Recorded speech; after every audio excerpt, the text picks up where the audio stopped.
Irmãos queridos, eu queria convidá-los agora ao texto sagrado de Hebreus. Carta aos Hebreus fica mais para o fim da Bíblia. Você pode abrir aí onde já estava habituado em Apocalipse e voltar alguns livros para a sua esquerda. E ao chegar a Hebreus, vá para o capítulo 12.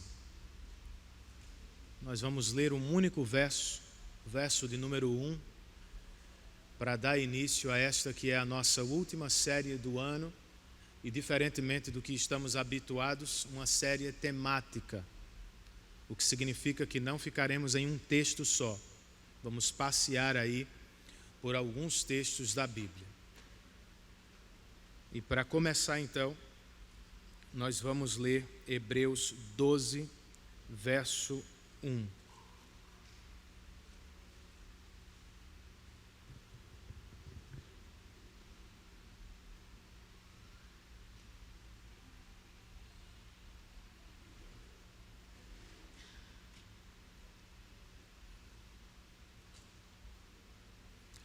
Não sei se vocês sabem, mas recentemente eu fiz 10 anos de IPBE, nos últimos dias mesmo.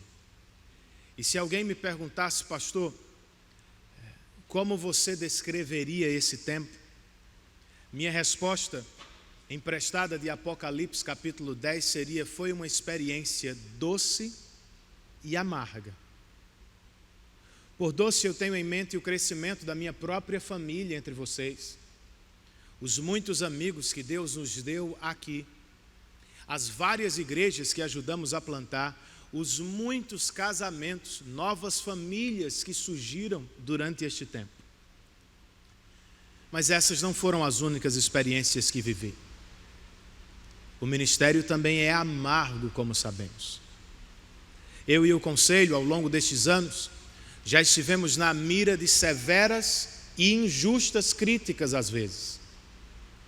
Já tivemos que lutar em oração e em palavra para proteger a igreja de possíveis divisões.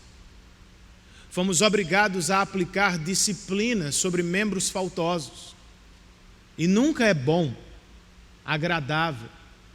Alguns responderam da melhor maneira, outros saltaram, pularam, espernearam e foram. E infelizmente, já tivemos que presenciar términos de família, divórcios, quando um ou os dois cônjuges, duros de coração, não se arrependeram de seus pecados. Então, nem tudo são flores no ministério. E talvez tenha sido por isso, irmãos, que ao final do ano passado eu fui diagnosticado com pressão alta por uma médica da igreja. E pode ter sido por isso que, segundo outro profissional da nossa igreja, eu beirei um burnout. Sabe o que é isso? Síndrome do esgotamento profissional. Some ao que você ouviu a vida normal de um pastor. Estudo, preparação e entrega de sermões e aulas aqui e em outros locais. Inúmeras reuniões administrativas, formação de novos líderes, discipulado pessoal, pequeno grupo, visitação de enfermos, muitos gabinetes de famílias, pessoas em crise. Não é fácil, irmãos. Mas, sinceramente, eu tenho para mim que sofri muito menos por causa do trabalho e muito mais por um pecado que nos é comum. Eu vou chamá-lo de déficit de graça. Não é que não creiamos na graça. O problema é, há uma desconexão entre a graça que cremos e o nosso dia a dia. Falta-nos a mentalidade da graça na família, no trabalho e nos estudos. Por isso, irmãos, depois de ler um livro que está aí no seu boletim, eu acho que o que mais me abençoou durante o ano, Reset, eu resolvi propor esta série de fim de ano, no ritmo da graça. Eu acho que todos nós precisamos voltar a andar no passo da graça. E para começar, eu quero ler com vocês apenas este verso, Hebreus 12, 1,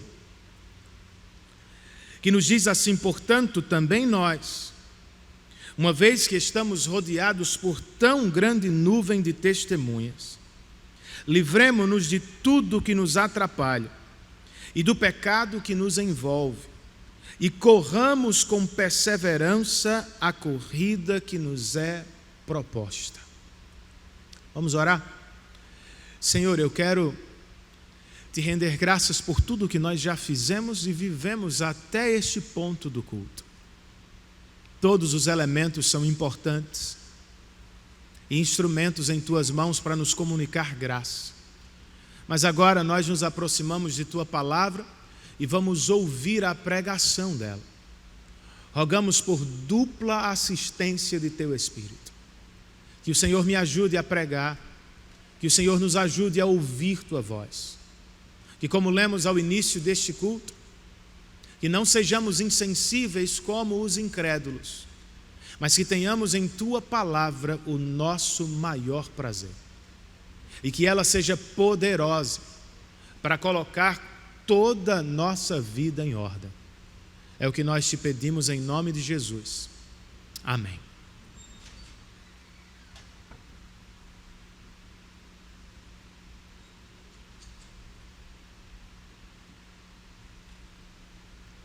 Os irmãos que receberam a carta aos Hebreus também estavam cansados, gente. Cansados de sofrer por Cristo. Cansados de perder por Cristo. Cansados da perseguição dos inimigos por causa de sua associação com Cristo. E é claro, alguns cogitavam abandonar a corrida da fé, mas não era o melhor. Esta não era a melhor opção. Segundo o que ouvimos, nossos irmãos, para continuar na corrida, precisam se livrar das distrações e dos pecados que os atrapalham. Bem, os tempos mudaram, mas ainda vivemos os mesmos desafios. Nós nos embaraçamos com as coisas deste mundo e nos envolvemos com o pecado mais do que gostaríamos de confessar. E a verdade é, por isso nós cansamos tanto na vida cristã. Por isso pensamos em desistir tão facilmente dos compromissos que assumimos com Deus e com os nossos irmãos. Mas esta não seria a melhor solução. Então qual é, pastor? Precisamos voltar a andar no ritmo da graça. Não só aos domingos, mas durante toda a semana. E a pergunta é: como retomamos este passo, ou o ritmo da graça em nossa vida diária? Nós ouviremos hoje sobre passos iniciais. E o primeiro deles é verificação da realidade. Para fundamentar esta divisão, eu quero que você abra comigo em 1 Timóteo capítulo 4. Se estava aí ainda em Hebreus, alguns livros para a sua esquerda. 3 livros para a sua esquerda. E você vai encontrar a primeira carta que Paulo escreveu a Timóteo. Nós vamos ler o capítulo 4 e o verso de número 16, parte A.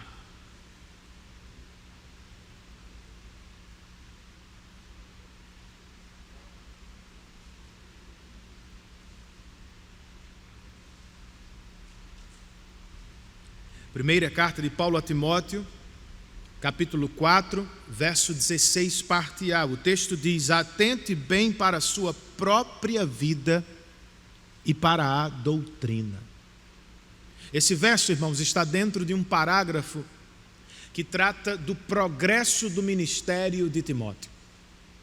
Segundo estudiosos, Timóteo era jovem, tímido, sofria com alguma enfermidade física e estava enfrentando dificuldade no pastoreio da igreja de Éfeso.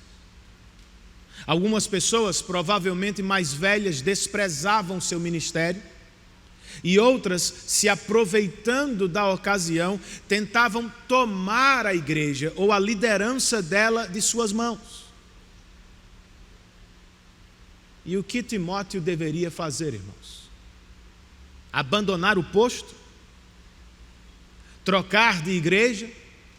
Fugir do problema?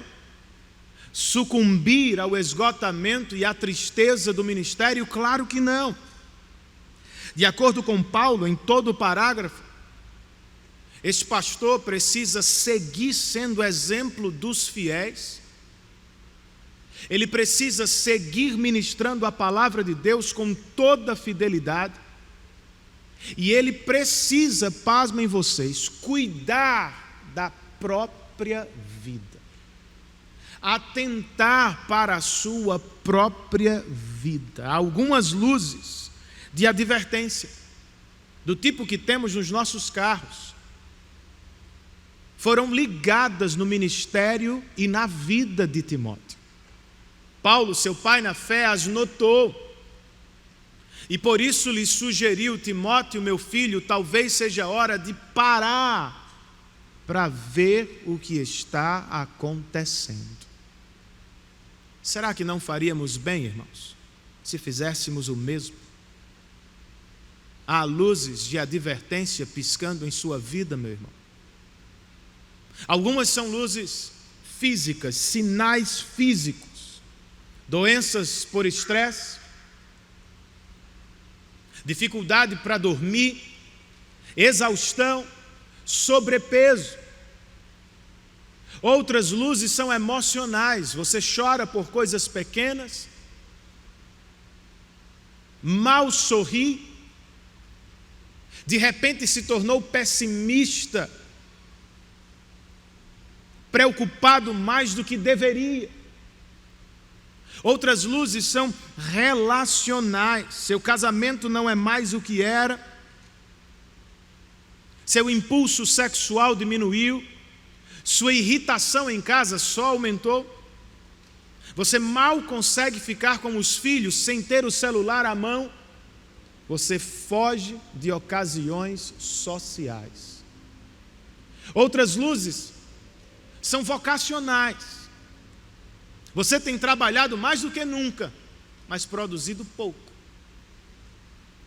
Seu trabalho comumente entra pela noite e lhe rouba o fim de semana. Mas por mais que tente, procrastinação reina no coração. Ímpeto e motivação sumiram. E os sinais morais, você os percebe? De um tempo para cá você passou a assistir vídeos, séries, que jamais teria tolerado em outra época. Seus gastos aumentaram vertiginosamente. E você encobre algumas coisas. Você passou a se automedicar, tentando buscar alívio. Por fim, irmãos, há os sinais devocionais, Bíblia e oração, sumiram do seu dia. Frequência no culto caiu. Você o abandona por qualquer coisa. Você dorme durante o sermão. Isso me deixa muito triste, por sinal. Você não se envolve com o louvor. Parece que não está entre nós. Ao término do culto ou durante a semana, você não quer nenhum contato ou envolvimento com outros crentes.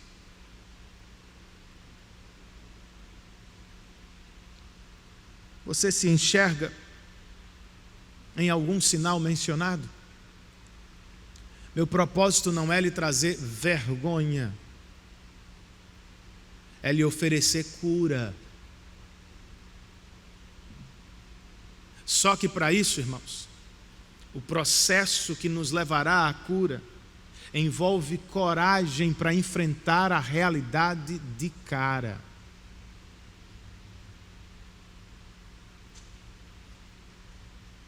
Então, em vez de se exasperar comigo ou com Deus, sinta-se agraciado, porque como Paulo fez com Timóteo, alguém está lhe dizendo: amigo, há luzes de advertência piscando em sua vida.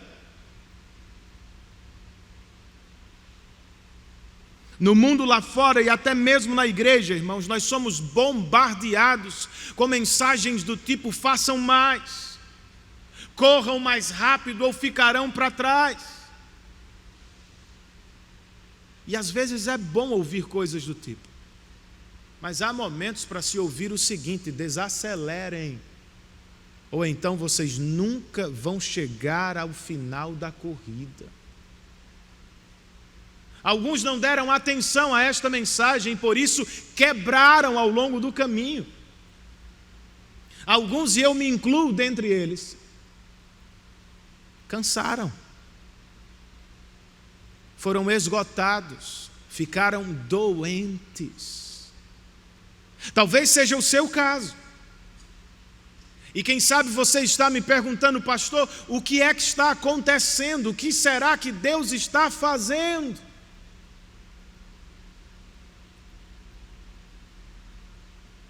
Embora não consigamos compreender Deus plenamente em seus caminhos, irmãos, e mesmo que estejamos momentaneamente perdidos, não sabemos ao certo onde estamos ou por que fazemos o que estamos fazendo, a boa notícia é: Deus sabe onde estamos e Ele sabe muito bem o que está fazendo conosco.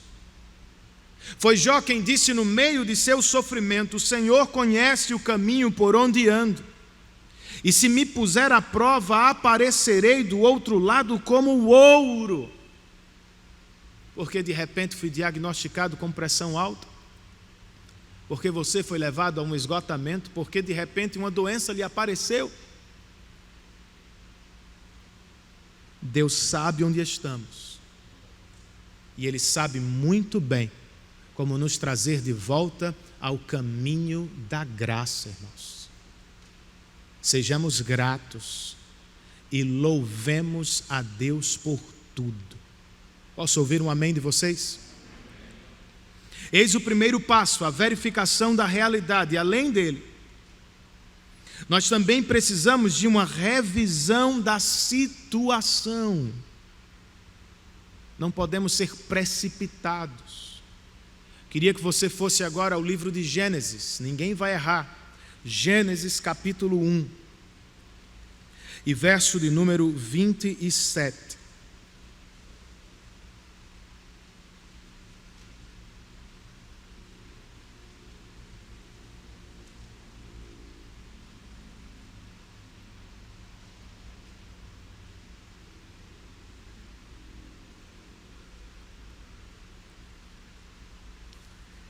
Gênesis 1,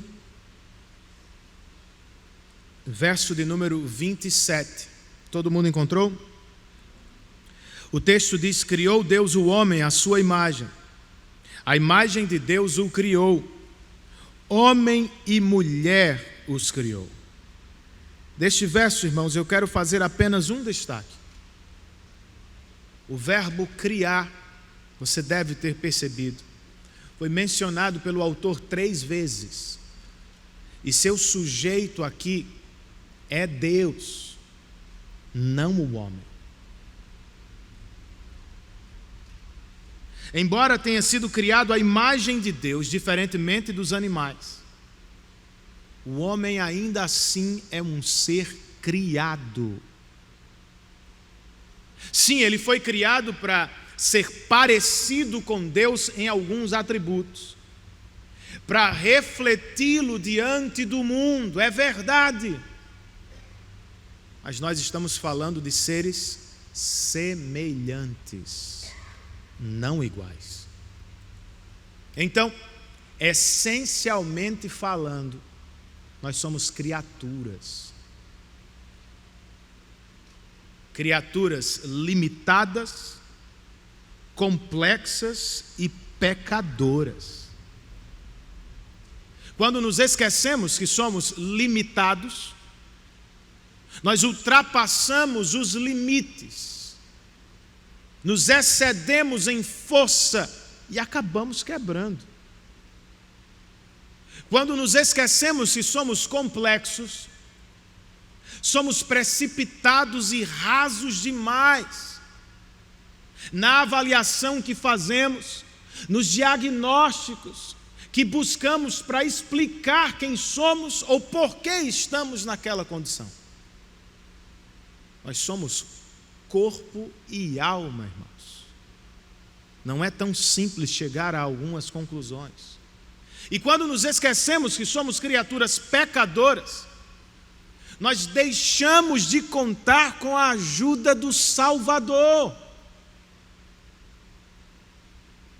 Em suma, o que quero destacar é muito dos nossos problemas acontecem não só porque fazemos coisas erradas, mas também porque cremos de modo errado.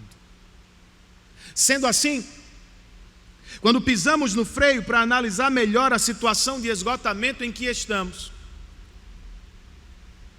a verdade é, a maioria das causas pode ser colocada em uma de duas categorias: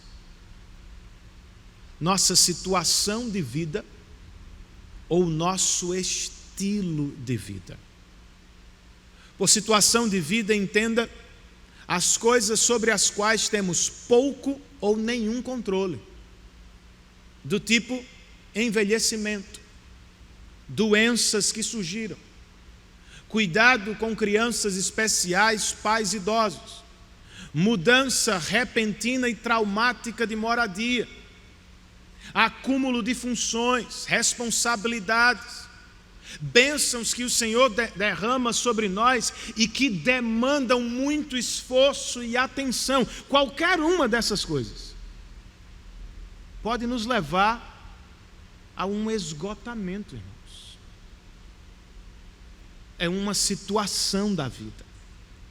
Mas também há o estilo de vida, e por isso eu me refiro ao que escolhemos fazer, a maneira que adotamos para levar a vida. Por exemplo, algumas pessoas se desgastam por completo no trabalho por pura idolatria. É onde encontram sentido, identidade, realização. Outros se entregam ao trabalho esquecendo de Deus e da família, porque no fundo são avarentos e medrosos. Pensam, se algo der errado, eu tenho como me proteger. Algumas pessoas vivem cansadas porque estão sempre querendo agradar alguém, e outras são perfeccionistas porque querem tudo ao seu próprio jeito. Alguns se doam ao trabalho em busca de satisfação, porque não sabem ou esqueceram que em Deus, na família e na igreja, Deus também tem alegria para nós. E outros estão sempre no trabalho porque simplesmente são desorganizados. Não conseguem fazer uma agenda. Seja o que for, o fato é, talvez tenhamos escolhido um estilo de vida pecaminoso e, consequentemente, danoso, doentio. Certo, pastor, e agora o que fazemos? O que fazemos se as situações da vida têm roubado a alegria e a energia? Você se lembra daquele episódio como cego de nascença?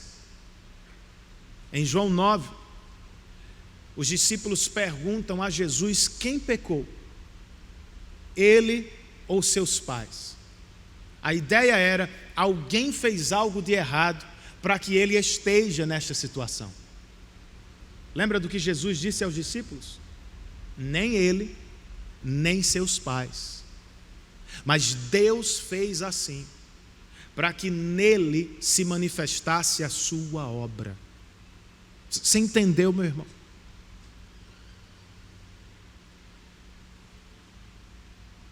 para algumas situações da vida não foi sua escolha. Não é minha culpa. Você não entende bem a razão de estar na situação? Eu tampouco sei quando vou sair de algumas. Mas a boa notícia é, em todas elas, Deus está trabalhando para manifestar a sua obra em nós. Por vezes nós ficamos procurando a vontade de Deus, queremos descobri-la, tintim por tintim. Mas nem sempre nos damos conta que Deus está mais preocupado e interessado em operar sua vontade em nós do que simplesmente revelá-la a nós.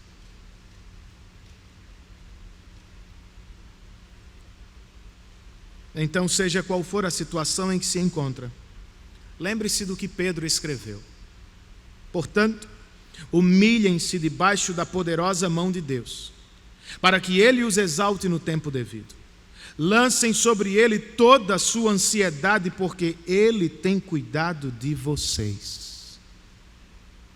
E o que fazemos, Renan, se adotamos um estilo de vida pecaminoso? Um estilo de vida que tem acabado conosco. Primeiro, meu irmão, você precisa se arrepender dos seus pecados, e eu também.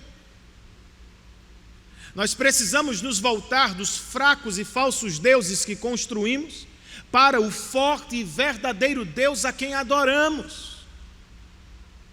Coisas boas, família, trabalho, conforto, lazer. Coisas boas podem se transformar em deuses. E é aqui que mora o problema, irmãos. Às vezes é com as coisas boas que mais temos problemas, porque nós não percebemos a idolatria tão facilmente. Ela vai ganhando terreno, pouco a pouco. Nós vamos sendo seduzidos, vamos acreditando no conto da sereia, e vamos entregando os nossos corações, afeições, esperança, às coisas desta vida. Acreditamos que é no trabalho que vamos encontrar plena realização, que é no lazer que vamos encontrar pleno prazer. E o que acontece é, os falsos deuses vão demandando cada vez mais de nós, e ao mesmo tempo vão entregando cada vez menos, até que você chega a um ponto de esgotamento. E talvez seja a melhor coisa que pode acontecer com você se você está afundado em idolatria. Na família, no trabalho, no lazer, no conforto, no dinheiro, na igreja. Seja o que for, meu irmão. Se anda cansado e esgotado, porque tem levado a vida de maneira pecaminosa diante de Deus, volte-se para Ele nesta manhã. E resolva outras vezes fazer só dEle sua fonte máxima de alegria, segurança e conforto na vida. E depois, pastor, lembre-se, nós somos criaturas. Afinal, você é criacionista ou evolucionista? Não é um insulto, irmãos. É uma triste constatação. Por causa da desconexão entre a graça que cremos e a nossa vida diária,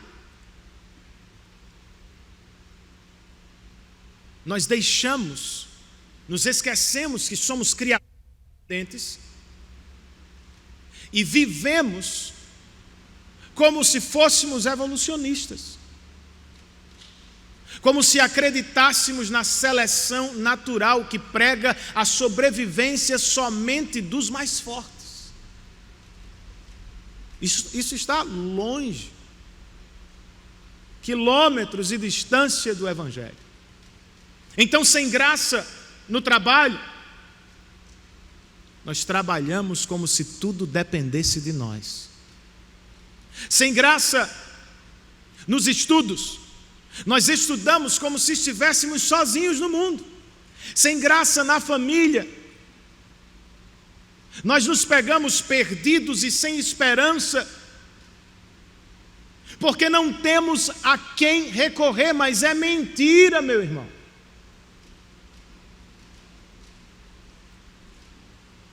Nós não estamos sozinhos, nem dependemos de nossas forças ou inteligência somente.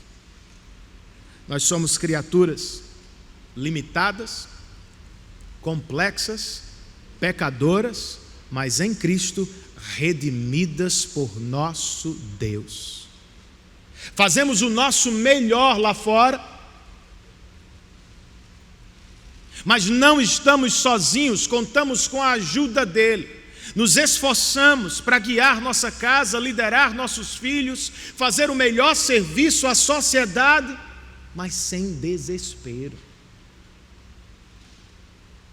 Nós contamos com a ajuda do nosso Deus. Olha como isso pode trazer paz e tranquilidade ao coração e à mente dos crentes. Não é só o culto, irmãos, que está cheio de graça. Toda a nossa vida tem graça de Deus.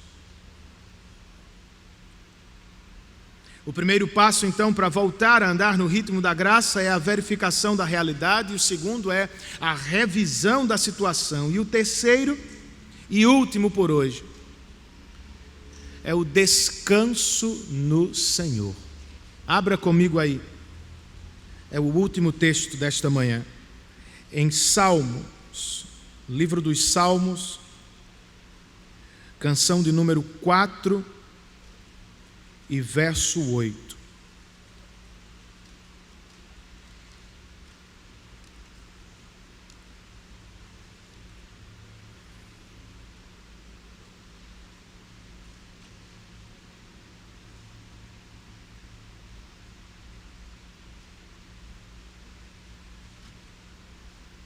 Salmo de número 4 e verso 8. O texto diz assim: em paz me deito e logo adormeço, pois só Tu, Senhor, me fazes viver em segurança. Amém, irmãos? Amamos este verso. Mas para alguns vivê-lo é bem difícil, vocês não concordam?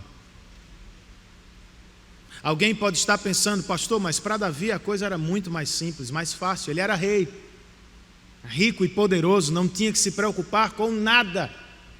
Não era bem assim, irmãos. Porque definir o contexto dos salmos é difícil. Os estudiosos se dividem aqui e nos apresentam duas possibilidades de cenário. A primeira: talvez Davi estivesse fugindo de seu próprio filho, Absalão, que lhe tomou o reino quando ele escreveu este salmo. Ou talvez o reino de Israel estivesse sofrendo com uma severa seca,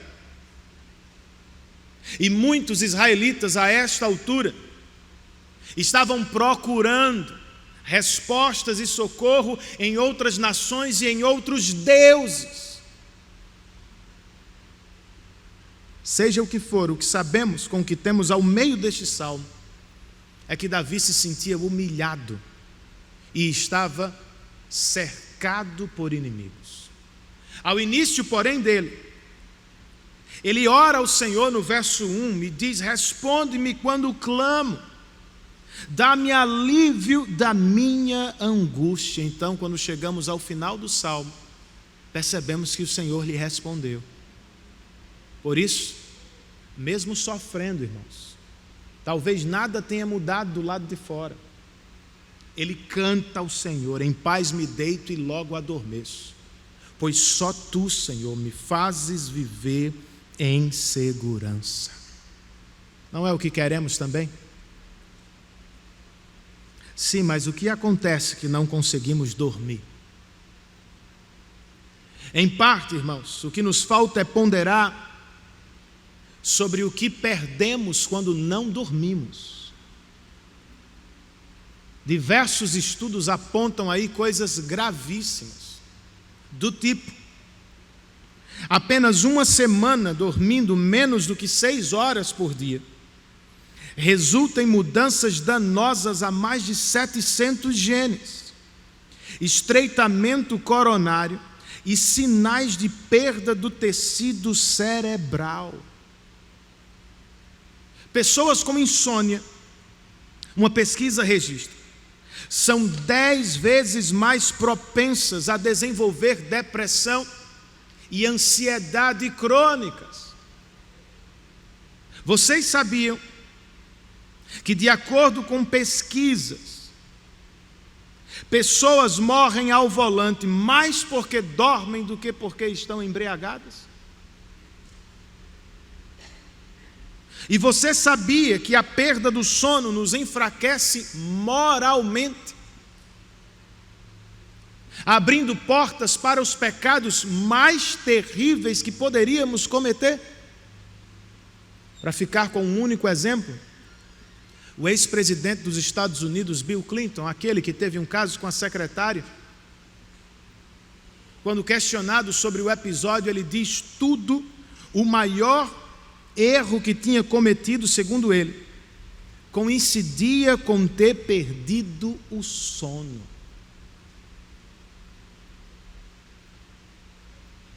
Dá para você, meu irmão, se quiser saber mais, compre os livros que estão na sugestão de leitura do boletim. Por agora, pastor, como podemos ser ajudados a dormir melhor? Bem, há vários comprimidos, irmãos, que podemos ingerir. Um deles é a rotina, uma rotina saudável. Um especialista escreveu: preparar-se para dormir pode ser tão importante quanto dormir, pois o corpo não foi feito para pular de repente de extrema atividade para sono profundo. Nós precisamos de transições e rotinas. Coisas que se repetem ajudam-nos nessa transição. Outro comprimido, jejum da mídia. Se estimularmos o cérebro, irmãos, com filmes, séries, mídias sociais antes de dormir, nós estamos pedindo que no mínimo o sono atrase, no máximo que seja perturbado. Por que não podemos ter mais um tempo de escuridão e silêncio? É sério, né? Ninguém consegue mais dormir no escuro aqui. Outro exercício, irmãos, ou melhor, outro comprimido é o exercício físico. Quando nossos filhos estão correndo ao fim da tarde, nós dizemos: a noite vai ser uma maravilha, né? Se você acredita que gastar a energia dele vai colocá-lo para dormir, por que você não faz o mesmo?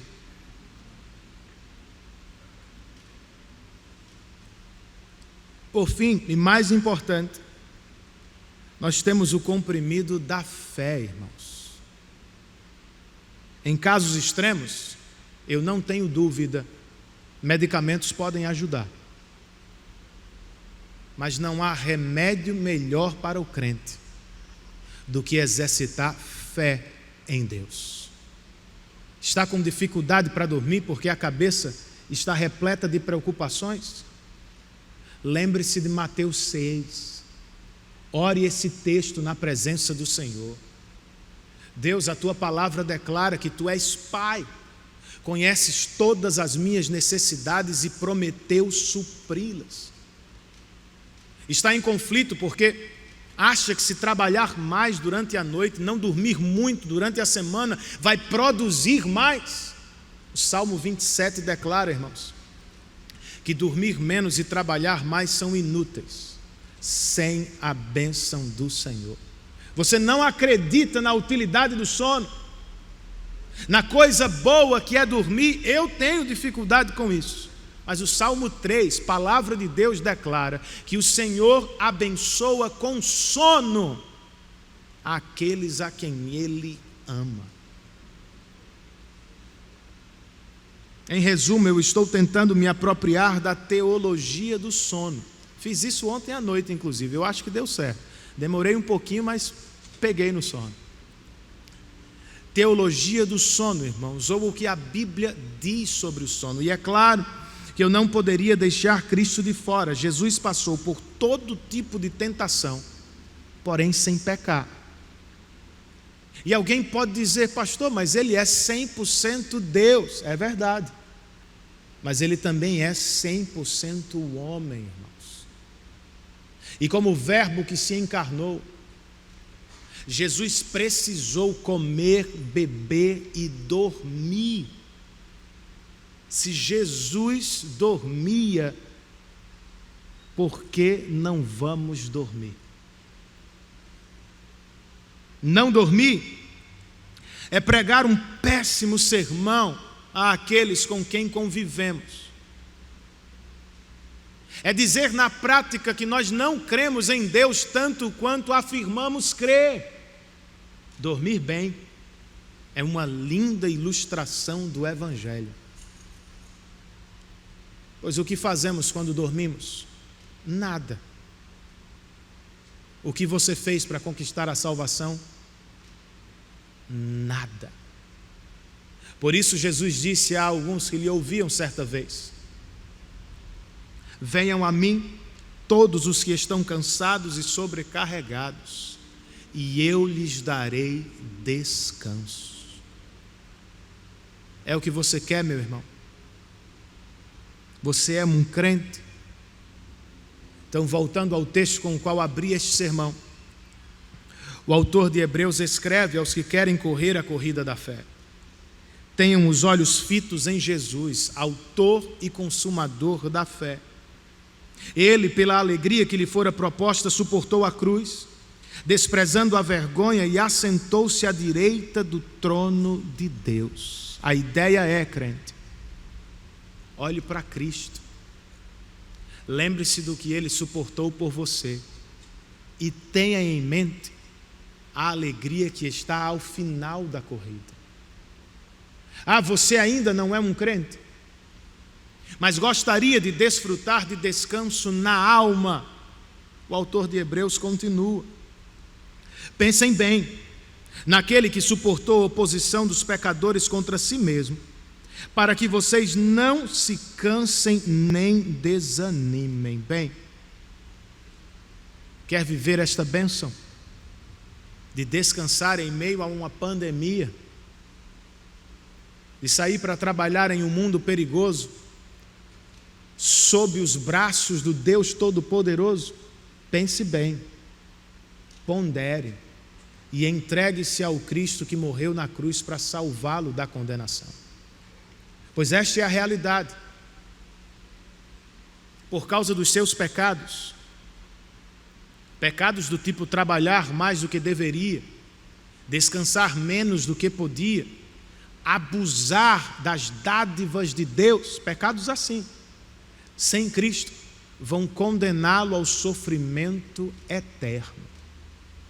Não é o que eu quero para você, não é o que ninguém deveria querer para a vida eterna. Então, o que se faz para escapar desta situação? Você para de confiar em si mesmo, de achar que é o bonzão, de pensar que tudo pode na vida e inclusive para se acertar com Deus. E você aceita o que Deus fez por você no trabalho de Cristo na cruz. Você nada faz para receber a bênção da salvação e do cuidado de Deus. Você recebe porque Cristo trabalhou no seu lugar, recebeu a punição que era sua, e hoje lhe oferece a salvação que trabalho nenhum no mundo podia comprar. É o que você quer? Então, pela fé, se o Espírito fala ao seu coração, lhe dá olhos para ver o que eu estou falando, não demore. Venha descansar conosco nos braços do Salvador. Curvemos nossas cabeças, irmãos, e oremos ao Senhor por alguns instantes, pensando naquilo que nós ouvimos.